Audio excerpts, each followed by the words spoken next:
Welcome, my friends, to a story that will take you through the shadows of despair and into the light of redemption. This is a tale of secrets buried deep, of love lost and found, and of how the past can shape our futures in ways we could never have imagined. Enjoy the story. Eliza Caldwell stood on the cracked steps of her crumbling Victorian home, the wind tugging at the edges of her worn shawl. The house had been in her family for generations, a grand relic of a time long past, but now it was just as tired and broken as she felt. Eliza's eyes scanned the barren fields that stretched out before her, the once fertile land now choked with weeds and neglect. It had been years since the farm had produced anything of value, and without the income it once provided, the bills had piled up until they were impossible to ignore. The weight of her financial troubles bore down on her like a heavy stone, crushing her spirit with each passing day. But what troubled her more than the unpaid bills and the looming threat of foreclosure was the sense of failure that gnawed at her insides. Her ancestors had poured their blood, sweat, and tears into this land, and now it was all slipping through her fingers. She had tried to keep it going after her husband passed away, but the grief and the weight of responsibility had been too much to bear alone.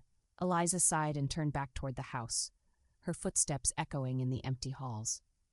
Dust motes danced in the slivers of light that peeked through the tattered curtains. Each room told a story of better days. The parlor where her grandparents had hosted grand parties, the kitchen where her mother had baked the most delicious pies, and the library where her father had spent countless hours lost in his books.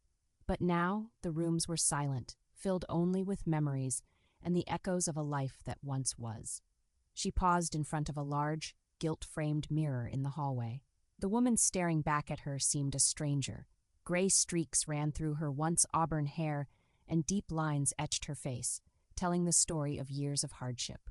She had been beautiful once, full of life and laughter, but those days felt like they belonged to someone else entirely. A knock at the door pulled Eliza from her thoughts. She wasn't expecting anyone, and visitors were rare these days. Her heart raced as she walked back to the entrance, her mind racing with the possibilities. Was it the bank, coming to deliver more bad news? Or perhaps someone from town, offering unwanted charity? When she opened the door, she was surprised to find a young man standing on the porch. He was tall and broad-shouldered, with tousled brown hair and a disarming smile. There was something familiar about him, though Eliza couldn't quite place it. "Mrs. Caldwell?" the man asked, his voice warm and friendly. "Yes, that's me," Eliza replied cautiously. "Can I help you?" "My name is Daniel Hartley," he said, extending his hand. "I'm sorry to show up unannounced, but I was hoping we could talk. It's about the farm." Eliza's heart sank. "If you're here about buying the farm, I'm afraid you're wasting your time." "I'm not selling," she said firmly, though the resolve in her voice wavered. Daniel shook his head. "No, I'm not here to buy the farm," he assured her. "I'm actually here to help." "May I come in?" Eliza hesitated. It had been a long time since she had allowed a stranger into her home, but something in Daniel's earnest expression made her step aside and gesture for him to enter. They settled into the worn armchairs in the parlor, the once vibrant floral upholstery now faded and threadbare. Daniel looked around the room, his gaze lingering on the faded photographs on the mantelpiece and the antique clock that had long since stopped ticking. "I know this must be a difficult time for you," Daniel began, his voice gentle, "but I believe there's a way to save this farm." Eliza stiffened. She had heard empty promises before, well-meaning townsfolk who offered advice but no real solutions, and she had learned to guard her heart against false hope. "And what makes you think you can do what no one else has been able to?" she asked, her tone skeptical. Daniel smiled slightly. "Because I've been working on a project that could change everything for you. But before I explain, I need to ask you something important. Do you remember a man named Henry Hartley?" The name hit Eliza like a physical blow.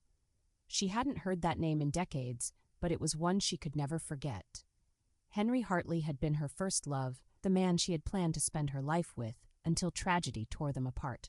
Her breath caught in her throat, and she stared at Daniel in shock. "Henry was my grandfather," Daniel said softly, watching her reaction. "Before he passed away, he left behind something for you, something that could make all the difference." Eliza's mind reeled. Henry had died suddenly in a car accident when they were both young, leaving her heartbroken and alone. She had never fully recovered from the loss, and the mention of his name brought a flood of memories rushing back. "What did he leave?"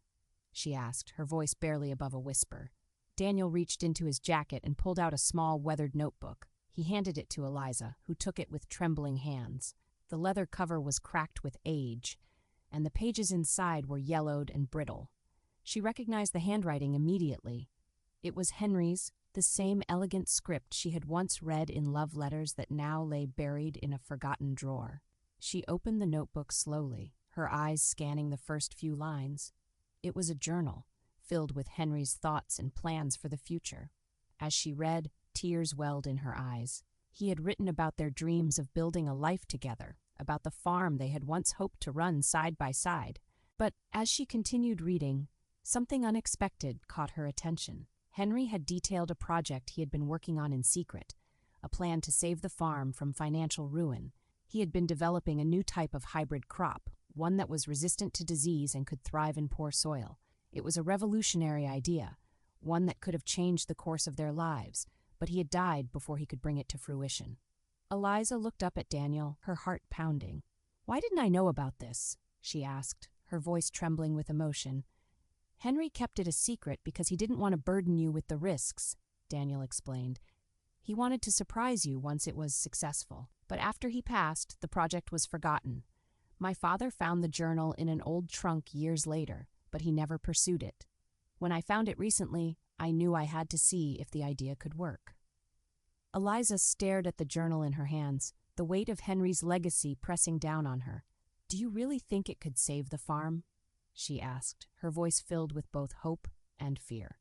Daniel nodded. "I've already started working on it. I've planted a small test crop on my land, and it's doing better than I ever could have imagined. If we can scale it up, I'm confident we can bring this farm back to life." For the first time in years, Eliza felt a flicker of hope.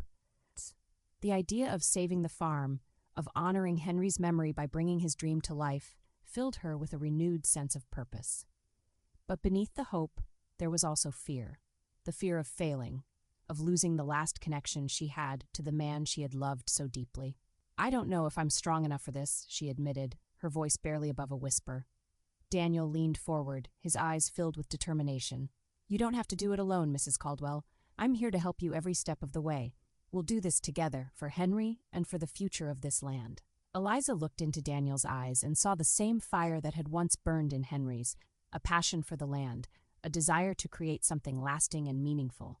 At that moment, she knew she had to try. She couldn't let fear hold her back any longer. "All right," she said, her voice steadying. "Let's do it." Over the next few weeks, Eliza and Daniel worked tirelessly to bring Henry's dream to life.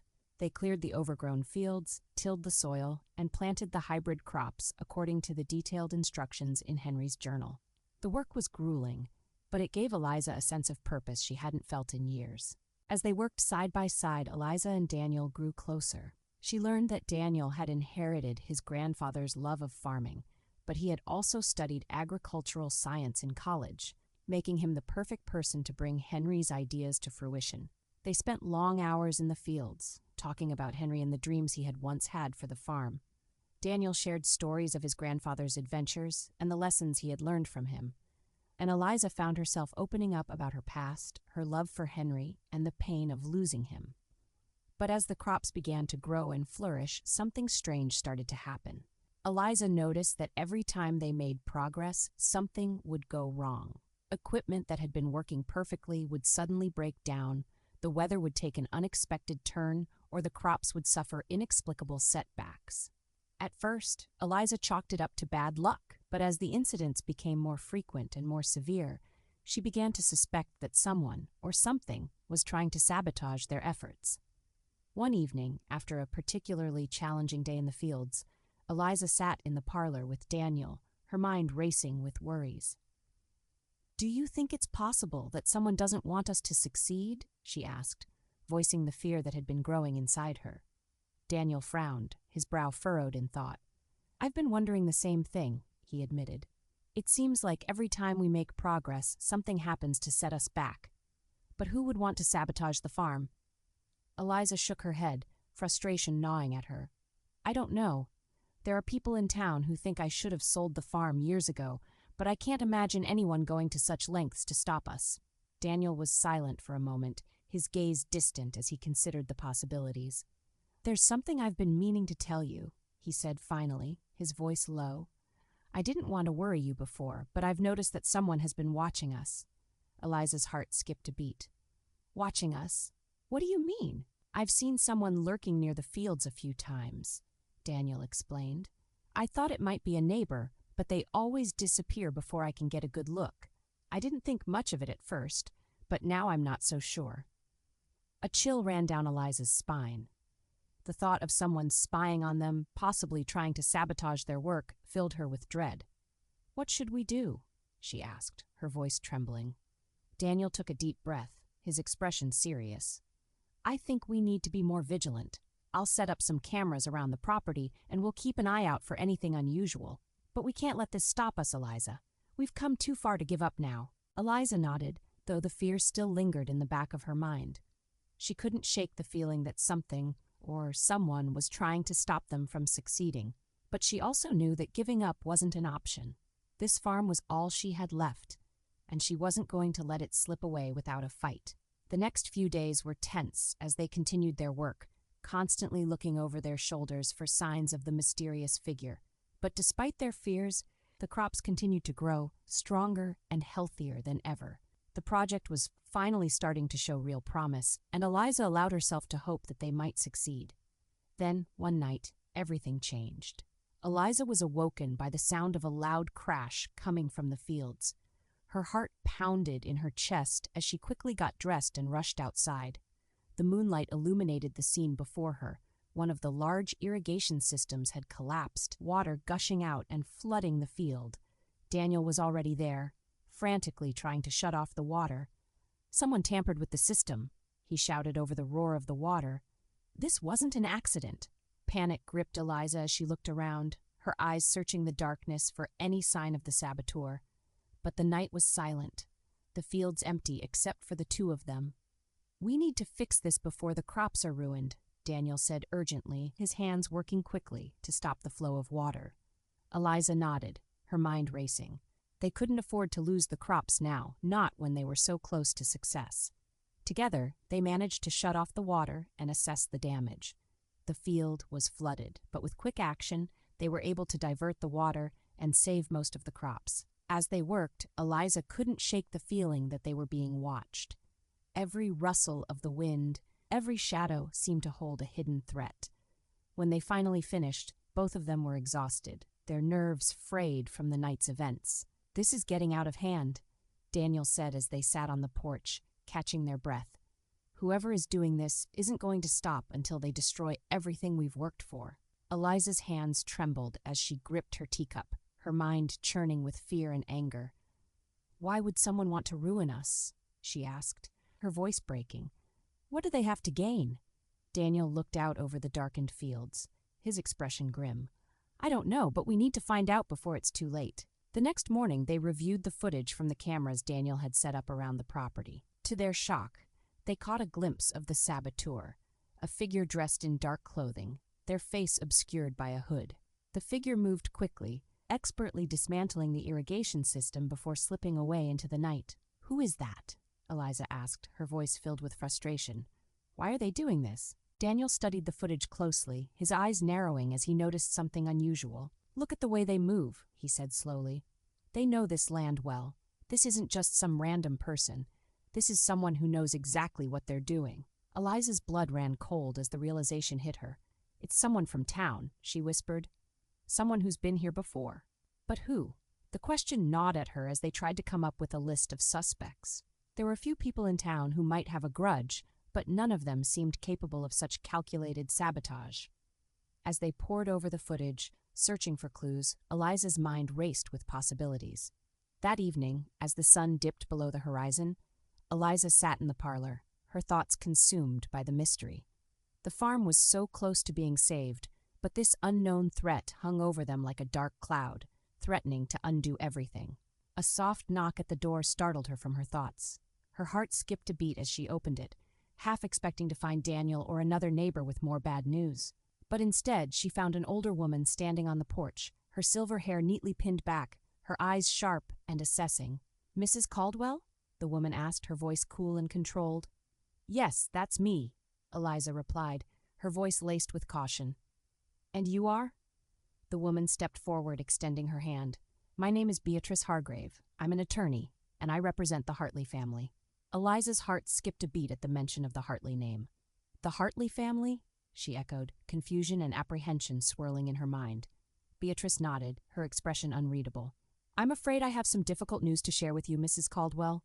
May I come in?" Eliza hesitated for a moment, then stepped aside to let the woman enter. They sat in the parlor, the atmosphere heavy with tension, as Beatrice began to speak. "I've been looking into the history of the farm, as well as the Hartley family's connection to it," Beatrice explained, her tone professional, but tinged with a hint of regret. "And I've discovered something that I believe you need to know." Eliza leaned forward, her heart pounding. "What is it?" Beatrice took a deep breath, and then began to unfold a story that would shake Eliza to her core. "Many years ago, before Henry Hartley met you, he was involved in a business partnership with another man, a man named Thomas Caldwell," Beatrice said, watching Eliza's reaction carefully. Eliza frowned, the name unfamiliar. "Thomas Caldwell? I don't know of any Thomas Caldwell in my family." Beatrice nodded. "That's because the partnership was never made public. It was a secret arrangement between the two men. Thomas was a distant relative of yours, and he owned a small piece of land adjacent to the farm. He and Henry were working on a project together, something very similar to the hybrid crop idea that Henry later pursued on his own." Eliza's mind reeled as she tried to piece together the puzzle. "But what happened? Why haven't I heard of this before?" Beatrice sighed, her expression somber. "The project was a failure. The crops they developed were not as successful as they had hoped, and Thomas blamed Henry for the loss. There was a falling out between them, and Thomas swore revenge. He left town, but not before making arrangements to sabotage any future efforts Henry might undertake." Eliza's blood ran cold as the pieces fell into place. "You mean this has been going on for years?" Beatrice nodded. "Yes. After Thomas left, he hired people to keep an eye on the farm to ensure that Henry would never succeed. When Henry died, the project was abandoned, but Thomas's vendetta didn't die with him. His descendants have been watching the farm ever since, waiting for someone to try to revive Henry's work." Eliza felt sick to her stomach. "And now, someone is trying to finish what Thomas started." Beatrice's eyes were filled with regret as she nodded. "I'm afraid so. I've been investigating the recent incidents, and I've uncovered evidence that one of Thomas's descendants has been involved. I believe they are the ones responsible for the sabotage." Eliza's mind raced as she tried to process the revelation. But why? Why would they continue this vendetta after all these years? "Because they believe it's their duty," Beatrice explained. "Thomas instilled in his descendants a deep sense of loyalty to his cause. They see it as their responsibility to ensure that the Caldwell name is not tarnished by what they perceive as Henry's betrayal." Eliza felt a wave of despair wash over her. The idea that someone was willing to destroy everything she and Daniel had worked for, all because of a decades-old grudge, was almost too much to bear. "But there's more," Beatrice continued, her voice heavy with the weight of her words. "Thomas left behind a legal document, a document that could give his descendants a claim to the farm." Eliza's heart stopped. "What kind of claim?" "A claim of ownership," Beatrice said, her voice grim. "If they can prove that Henry used Thomas's land or ideas for his project, they could argue that they are the rightful owners of the farm."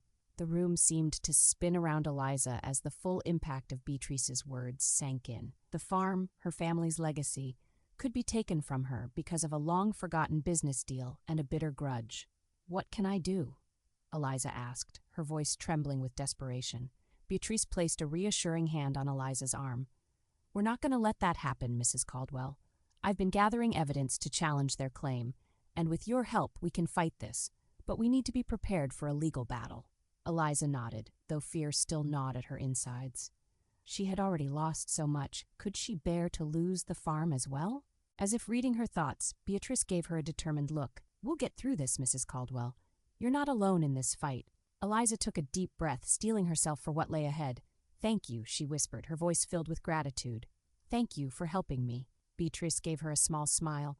"It's my pleasure. And remember, we have something they don't. Henry's journal. That's going to be our key to winning this." Eliza nodded, clutching the journal that had become her lifeline. It was more than just a book of ideas. It was a connection to the man she had loved, the man whose dream she was determined to fulfill. As Beatrice left, Eliza sat alone in the parlor, the weight of the past and the uncertainty of the future pressing down on her. But beneath the fear, there was a flicker of resolve, a determination to see this through, no matter what. The next morning, Eliza and Daniel continued their work, but with a renewed sense of purpose. They knew they were up against more than just a stubborn land. They were fighting a battle that had been brewing for decades. But they were not alone, and they had the strength of Henry's legacy to guide them. As the weeks passed, the legal battle loomed closer, and the tension on the farm grew. But despite the challenges, the crops continued to thrive, a testament to the hard work and dedication that Eliza and Daniel had poured into the land. Finally, the day of the hearing arrived. Eliza and Beatrice sat in the small courtroom, facing the descendants of Thomas Caldwell, who were determined to take the farm from her. The atmosphere was thick with tension as the lawyers presented their arguments, each side fighting fiercely for control of the land. But when it was time to present their evidence, Beatrice stood up with quiet confidence. She presented Henry's journal, detailing his original ideas and the work he had done to develop the hybrid crops. She also presented documents proving that Henry had never used Thomas's land or ideas without permission. As Beatrice spoke, Eliza felt a sense of calm wash over her. She knew that no matter what happened, she had done everything in her power to honor Henry's memory and protect the farm. When the judge finally gave his ruling, it was in Eliza's favor. The descendants of Thomas Caldwell had no legal claim to the farm, and the case was dismissed.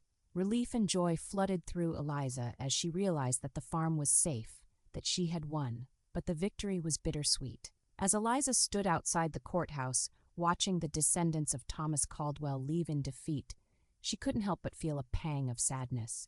The feud that had driven them to this point was born out of pain and misunderstanding, and it had caused so much unnecessary suffering. That evening, as Eliza and Daniel returned to the farm, they sat together on the porch, watching the sunset over the fields. The crops were growing strong, a symbol of their hard-won victory and the bright future that lay ahead. "You did it, Eliza," Daniel said, his voice filled with admiration. "You saved the farm."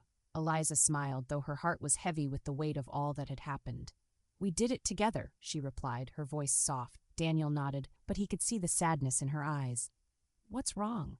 Eliza took a deep breath, her gaze distant as she looked out over the land that had been her home for so long. "I just wish it didn't have to be this way," she said quietly. "I wish we could have found a way to end the feud without so much pain." Daniel reached out and took her hand, his touch warm and reassuring. "You did everything you could, Eliza, and you've given this farm a new lease on life. That's something to be proud of." Eliza nodded, though the sadness lingered. She knew that the fight for the farm had been necessary, but it had also come at a great cost. The land was safe, but the wounds of the past were still fresh. As the days turned into weeks, Eliza and Daniel continued to work on the farm, slowly rebuilding what had been lost. The crops flourished, and the farm began to thrive once again, a testament to the strength and resilience of those who had fought for it. But even as the farm prospered, Eliza couldn't shake the feeling that something was missing. She had won the battle, but the war had left scars that would take time to heal. One evening, as she sat on the porch, watching the sun dip below the horizon, Eliza felt a sense of peace settle over her. The farm was safe, the crops were growing, and she had honored Henry's memory in the best way she knew how. But more than that, she had found something even more precious. She had found a new purpose, a new family, and a new sense of hope. As the stars began to twinkle in the night sky, Eliza knew that the future was bright. The farm was more than just a piece of land. It was a symbol of everything she had fought for, everything she had lost, and everything she had gained. And as she looked out over the fields, she knew that the best was yet to come.